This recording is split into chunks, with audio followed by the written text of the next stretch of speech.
Hey everybody!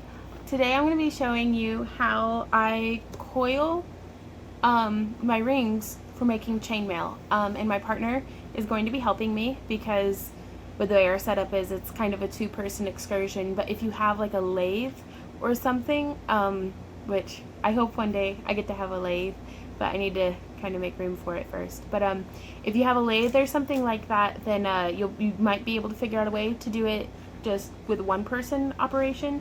But what you're gonna need is well, obviously, and this is for whatever kind of operation you're using to coil, you're gonna need your wire. I get mine on spools from theringlord.com because I trust their professional opinion about, you know, the quality of the aluminum alloys that they get. I coil and cut my own aluminum. I let them cut any stainless steel that I might be using because that stuff's really hard on me and really hard on my machinery. So you're also going to need a drill or some other rotary style motor, whether it's a lathe or a Dremel or what have you. Some different mandrels. Mine are in like increments of an inch, so I've got like the 5/16. This is the size that I use for all of like my scale mail and larger bikini tops. Our 1/4 inch mandrel, I use this a lot for jewelry as well as costumes. And then our 3/16 of an inch size mandrel. You can also get them in metric increments from theringlord.com, but whenever you order them, you have to order them kind of in batches. Because, I mean, especially with some of the thinner mandrels, this could very easily get bent in the mail, whereas if you order a bunch of them at a time, then they kind of reinforce each other. You're also going to need, I've got some wire cutters and some pliers here for trimming and bending the wire. And then I use this for Viking knit, or did for a long time. Now I use it as, I call it a draw block. I don't know if that term means anything to anyone else, but that's a term that between the two, my partner and I, if I'm like, hey, can you hand me the draw block? He knows what I'm talking about. But I use this to, I feed the wire through it and then use it to guide the wire along the length of the mandrel. So you'll get to see that. Also, some leather gloves. You can see these have suffered much use.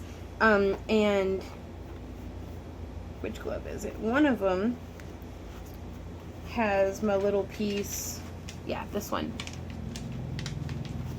I have a little piece of scrap leather that you can see where the mandrel wore through, where I brace it with my hand because I'm a barbarian. So I take a piece of heavy duty, it's pretty heavy duty, scrap vegetable tanned leather, and I feed it down, like it'll be resting against my finger almost the way you would use moleskin inside of your shoe, only this is like cow skin.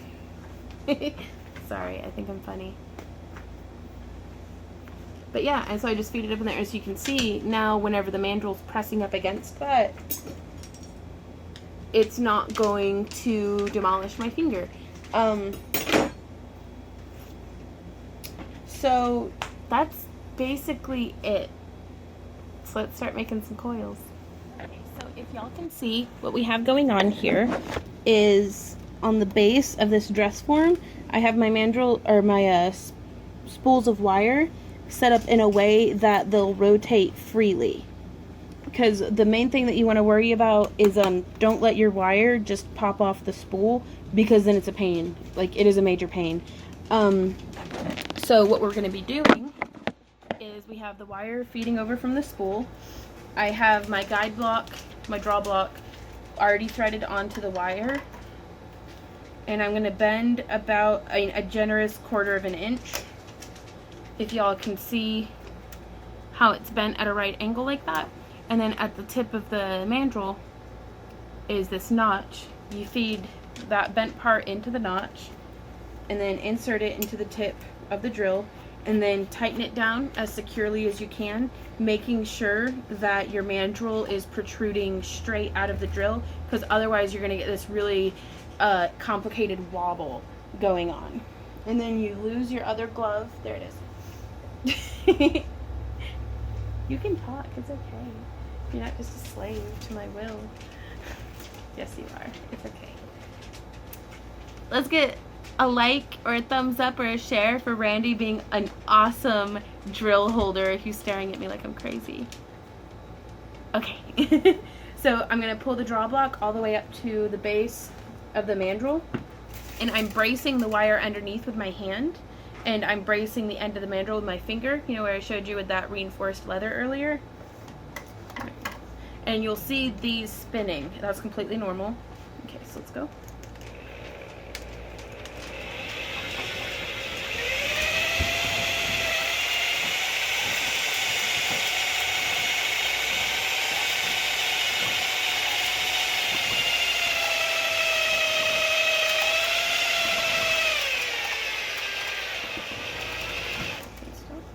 And then whenever you get to the end, I bring the draw block down, and then I come in with my wire snips, and this is something that you want to kind of, you know, not have your face directly up against. Snip as close to the coil as you can, and you'll notice the spring back. It jumped back, I mean, a couple of inches, so you can see there, and that's completely natural. Some metals will have more spring back than others, and that's why sometimes 5/16 inch stainless steel might not necessarily be the same size as 16th inch aluminum, because the different metals have different spring backs. And depending on who you get your depending on who you get your rings from, like some companies will be like, no, that this is the true size, the ring actually ends up a 5/16, and other folks will be like, well, we just use a 5/16 mandrel, so you get what you get. So I hope that made sense. Nope, that doesn't keep turning. Okay, so here we are from a different angle, and again, I'm just bending the tip of that wire with my pliers to get that nice bend in it. Put my pliers back someplace where I won't lose them. And then the notch and the tip of the mandrel just hooks right onto that. And then you feed it into the tip of the drill and tighten down as best you can, making sure it's straight. And again, always make sure that the draw block's on first, because I mean, you can do this guiding with your hand, but your glove and your hand and stuff will get tangled up into the coil, and that's, you're gonna have a bad time. Safety first. You know, and a lot of people are probably going to see this and be, wow, this looks awful dangerous. And it's like, well, if it were safe and easy, everybody would do it. So here we go.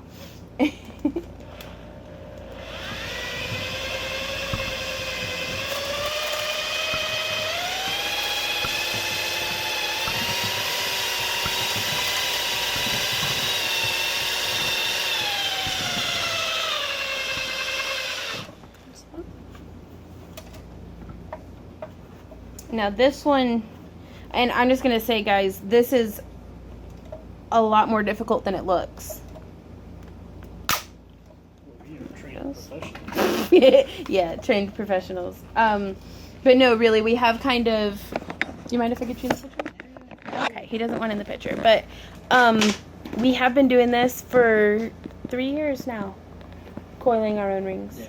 For 3 years, we've been coiling our own rings, and we were not always so good at it. We weren't always getting nice, tight, even coils. A lot of them, the coil would get like bunched up on itself, and just it was a mess, y'all. So I'm gonna try to capture a few more angles on here, and then hopefully today I'll have enough daylight to demonstrate how I cut my rings, because that's the fun part. Can you hit the off button for me? My gloves are still on. You gotta hit it again. There you go. Nope, one more time. Are you ready? Just going? Yeah.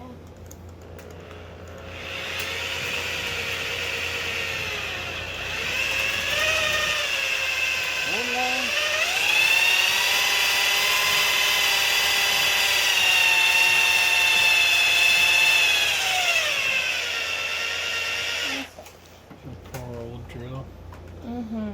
Give him more Now, power. that's something that our drill is really old, so it's pretty inconsistent about the speed. Like, you'll be pressing it down all the way, and it's not going very fast. And sometimes it'll go really fast when you're barely pressing it. So, nice equipment goes a really long way. And on this one, you'll notice here at the beginning, well, we'll take it out so that you can see, it was pretty loose on the mandrel. We usually end up snipping that off and just saving it for scrap to melt down later. But you want to avoid that as much as possible, because whenever I'm feeding it through the ringinator, it doesn't like it. Like, it doesn't feed through very well, and it's a pain. And so it's, I mean, that scraps me 1, 2, 3, 4, 7 rings, but it's worth it. It's worth sacrificing those 7 rings to not have a brain aneurysm because of the stupid coil not wanting to go through the thing. And we coil anywhere from like about 100 coils at a time, right? Yeah. Yeah, we coil, and so I mean, not having to deal with that weird little bit every single coil. Like, I try to avoid it, but also some last safety notes while we are doing the coils. If you've got long hair, pull it back. Don't wear big medieval style bell sleeves or long dangly jewelry, because you never know what's going to get tangled up and sucked into the drill, and you don't want to have an in-home factory accident, because we don't have workers' comp. So we just look like pirates afterwards. So yeah, we're going to keep coiling just a crap ton of coils, and then I'll meet y'all later at the ringinator. So here you can see it's really backed up onto the coil in that section. And so I'm going to show you what we do when this happens. So what we're going to be doing here is I'm going to pull the draw block back, and the main thing that you're going to worry about not happening here, that you don't want to happen, is for all your wire to get screwed up off the spool. So I'm actually going to be using my knee to kind of brace it to keep the spool from, you know, it you'll see, and this is going to be different for everybody, but what we're going to do is we're going to put the drill in reverse. Has that been done? Mm-hmm. Okay, and then I'm going to be pulling the wire as firmly as I can back while the drill unwinds a little bit, and it's going to take all of the tension out of the rest of the spool. So whenever we get farther back and we're ready to start coiling the rest of the way again, it's going to take a minute for all of that wire to build up its tension again on the mandrel. So you're not going to want to go full blast right out the gates. You're going to want to let that tension build up. So let's go. Okay, so we've removed all the way back, and you can see here I've got all this extra wire. That's where my knee comes in. Sometimes. Sometimes it works, sometimes it doesn't. But I mostly just want to block it onto the mandrel, or onto the spool, to keep it from coming off. And then I'm going to pull the draw block up past all of this kind of bent up wire. Thank you, love. And this is where an extra pair of hands really comes in handy. So I'm going to pull that draw block all the way up to the base. And I've got it really tight and tense underneath the block. So I'm going to try to make sure that the tension stays. And now we've got the drill going in the original direction again. And there goes, it just got its tension back. And now we're going to coil up the rest of this mandrel.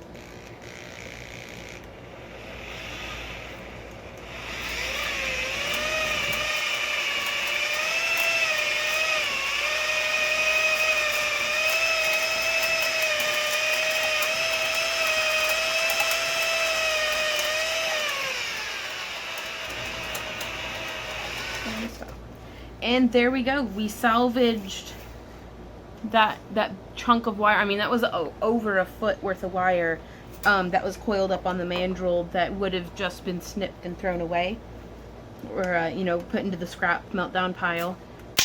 That now we've salvaged. And sometimes, like, if that happens very close to the end of the mandrel, we just won't worry about it, you know. But happening, you know, in the early third of the mandrel like that, it was definitely worth it to take the effort to unwind and recoil that section. So yeah, this is one that it was, most of the coil was already finished, so we're just going to snip that bit off, and I'll show you that later in the video whenever we start cutting on the ringinator. Thank you, love. Hey everybody, so this is my ringinator. It's a drill powered mechanism, and basically I've got it clamped down to my work surface. I've got the drill plugged into this speed adjuster that has like the variant as well as the full, like depending on which way I have that switched. Off is in the middle, but if it's on full, the drill will just go at full blast. If I have it on the variant one, I can adjust from low to high speed how many RPMs, rotations per minute, that I need. And compliments of the Ringinator, on the cap of some of their older tins that I've saved from, well, it's a plastic tin, but it says the speeds, copper alloys and silver need 400 RPM, aluminum needs 1,100 RPM, so 1,100, and then steel and titanium need 200 RPM. And the reason why this is important is because different metals and different alloys have different melting temperatures. And again, I'm not a metallurgic expert. Like, this is just how I understand it. And so if you cut one of your metals too fast or too slow, it's gonna like melt and like get stuck to the blade, and the blade's gonna be heating up, and like you're gonna have a hot mess. So I take the recommendations of people that I consider experts. And so it makes you feel better to do some of your own research, there's a lot of really great resources online that you'll be able to find who really, these folks know what they're talking about, and they'll help educate you about, what RPMs you need for your different metal types. But for me, these work out pretty well. Now, these are all the old blades that I use, and I want to show y'all how to change out the blades on your Ringinator, at least how I do it. And these are some fresh blades, and I'm actually going to show you the difference between one of my well-used blades and a freshly new blade, because a new fresh blade is a beautiful thing. Okay, so here is a new blade. It's got all of its teeth, it's nice and shiny and oily and sharp and very good. These are some old blades. This one's broken, this one's got teeth missing. They're both just a disaster. And all of my blades end up like this at one point or the other. And to keep this from happening too quickly, because I do want, if I can not have to change out blades every like 10 coils or something, then that's really helpful. And on this next batch, we're going to be coiling about 100, or cutting 100 coils. Most of them, like 75 of them, are in 16 gauge, and the other 25 are in 18 gauge.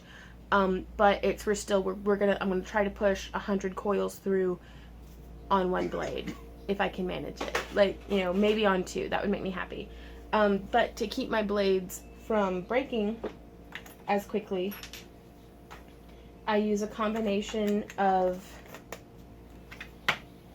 cold water with a bunch of dish detergent in it, as well as sewing machine oil. It's all-purpose machine oil. I recommend this as opposed to something like WD-40 because it does not have paraffin in it, and it won't have any kind of waxy buildup in your machine. And with all the little moving parts and stuff in the up in here, I don't want gunk accumulating. It's what works for me. I mean, use what you have on hand and see what works for you. Find out what other folks like using online, and experiment a bit. Okay, so I've got a relatively fresh blade in there from last time. I was coiling, cutting rings, and right now I am just kind of twisting through, checking, looking underneath my guide plate. All the teeth seem to be there. So hopefully, let's see, how far we can get on this blade from like 6 months ago. Now, also, whenever you purchase a Ringinator, I believe the game, is it Martin or Marcus? I know it's been ages since I've had to correspond with him. I mean, that's how little trouble I've been having with this machine. It's just, this dude is awesome. He has fantastic work. He gives you a tachometer, and some reflective tape. And what you would do is you'd like cut off a bit of the tape. If I had scissors.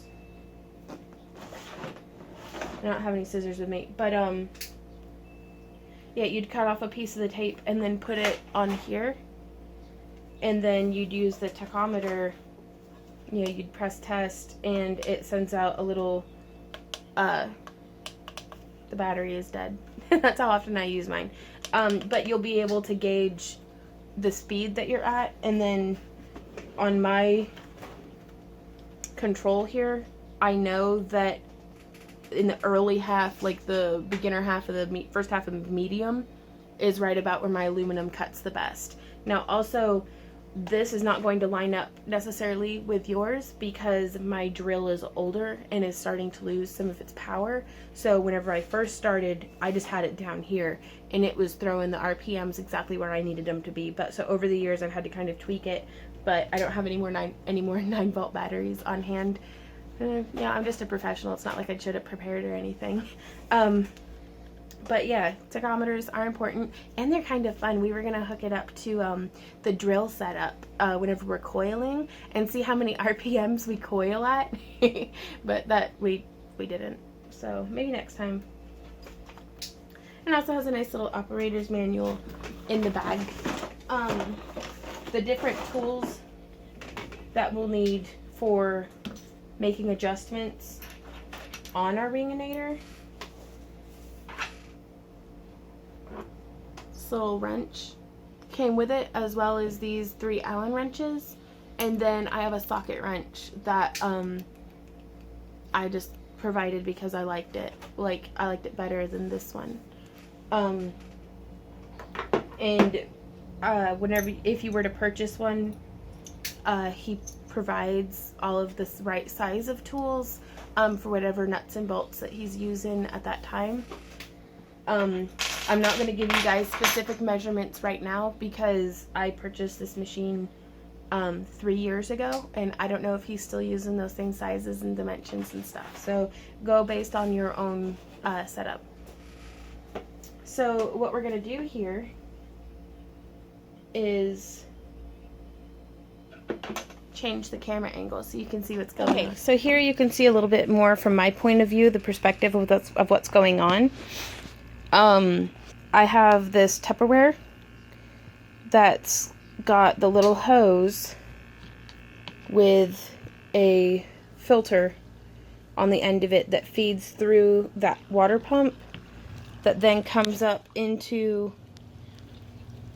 this cistern here, which is what the blade that's in here stays submerged in to cool off. And this part here is really important because it keeps your stuff from melting together, and your blade from, you know, if it heats up, it's gonna start warping and it's gonna get real soft, and it's just gonna be a mess, and it's gonna break faster. And so I have everything plugged in and ready to go, but I wanted to give you a little bit of a moving tour before we get it set up on the tripod and you start watching from over my shoulder. And I'm going to show you how we start cutting our coils. So I've got a setup over here, and remember my gloves from earlier that had that nice little leather piece that protected this finger? Well, I like to leave my right hand ungloved for this, but then I take this same leather piece and I put it up in line with my middle finger because that's the hand that I use to pull down on the coils as I push them through, and it's like I'll be pressing them through, and that way I don't have to worry about it really taking its toll on my finger. Be prepared, it's about to get pretty stinking loud.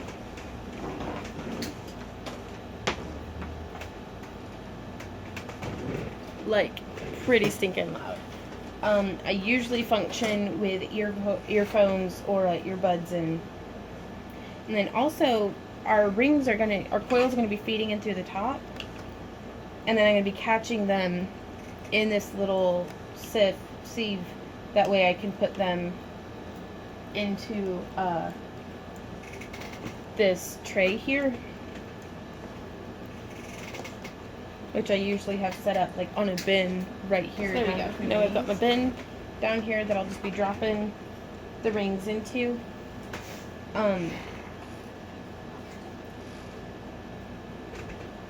So yeah, I'm gonna do one, and then we'll talk about it a little bit more.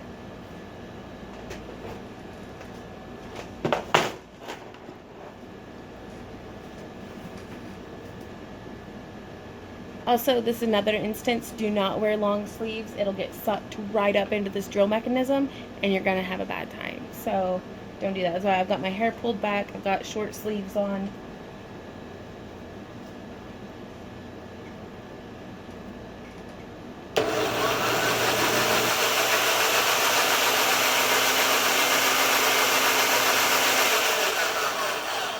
So that gives you an idea of what it sounds like, but before I feed a coil in, or before I start it rather, I'm actually going to feed a coil in.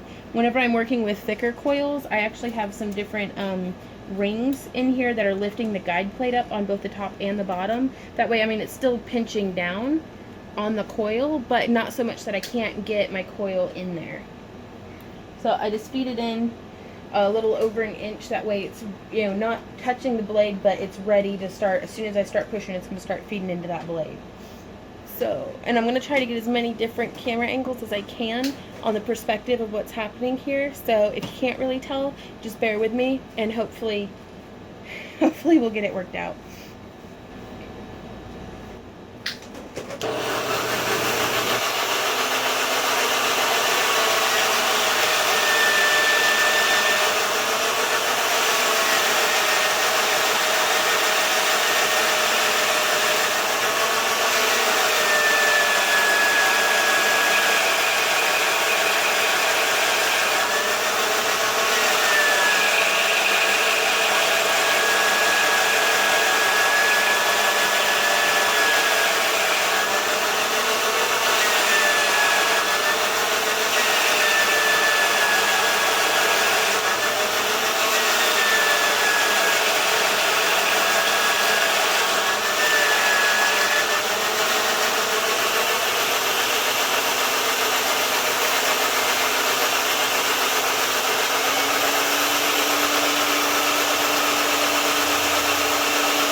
Now, you're going to want to wear ear protection for this. Like, it is ungodly loud.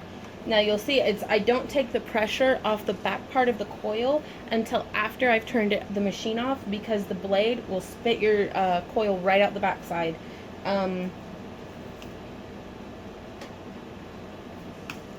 So there, I mean, just in that short amount of time, I already got 2 coils cut. I mean, and this is over a foot long worth of rings.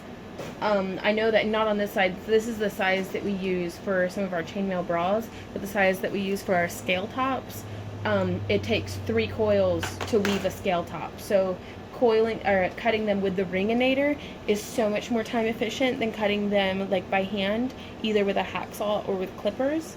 And you get a really high quality, I don't know if y'all can see here, but look at the ends on that. Can you? Can you see? Well, it's nice. I'll see if I can't put in like a close-up picture of the rings both open and closed, but I know that I'm really pleased with it. I mean, there's no burrs or anything, and I haven't even tumbled these yet. So I'm going to set y'all up with another camera angle, and we'll go from there. Now, when I line up the, sorry, I've got my ear protection in, so I apologize in advance if I'm yelling, but I try to line up the end of the new coil onto the end of the first one to where their little loose tails line up with each other, because it gives me a flusher like fit, you know, more surface area evenly pressed against each other, and that helps it keep from slipping whenever I'm feeding it through. So, and I'm keeping an amount of pressure on here to keep what's in the guide plate from popping out, and my lubricant system is still flowing nicely. Turn that around so I don't hit the camera. And then I'm gonna start it up.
So here you can see some of the rings have already fallen out the bottom into the my little catcher there, but you just want to keep,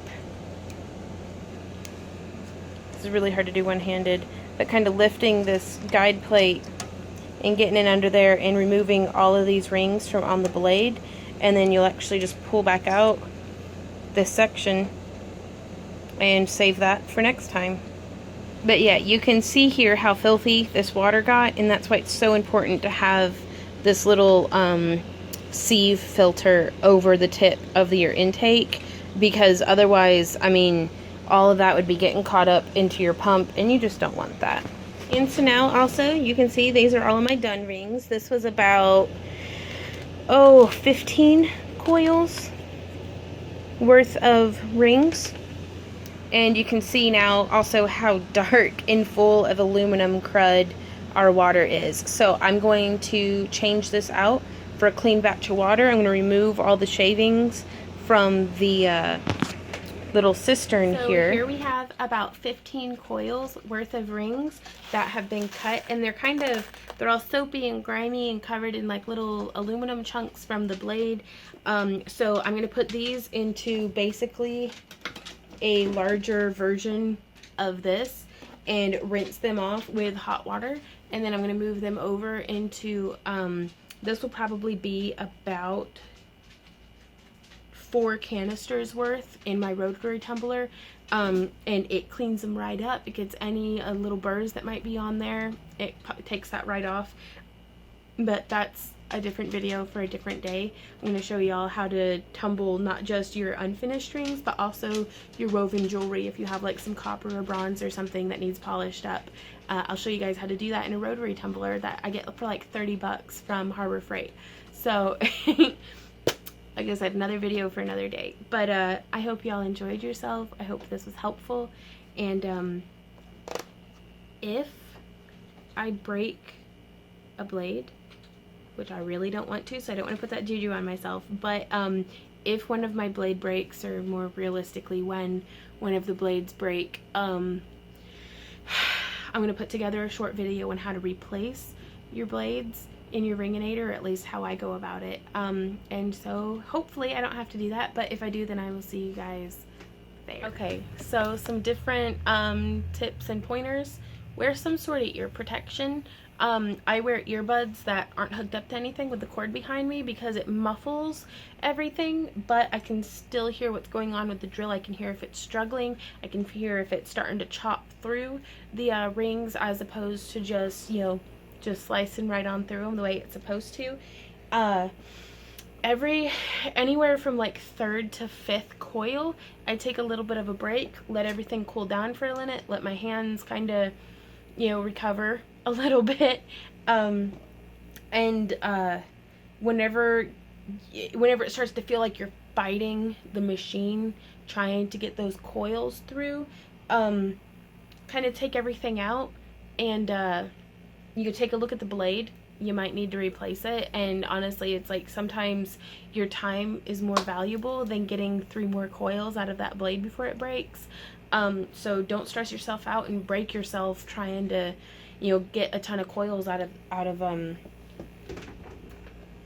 each blade. But I mean, honestly, yeah, that's rich coming from me, because I'm here using a blade from 6 months ago, whenever I probably should have swapped it out at the beginning of this project.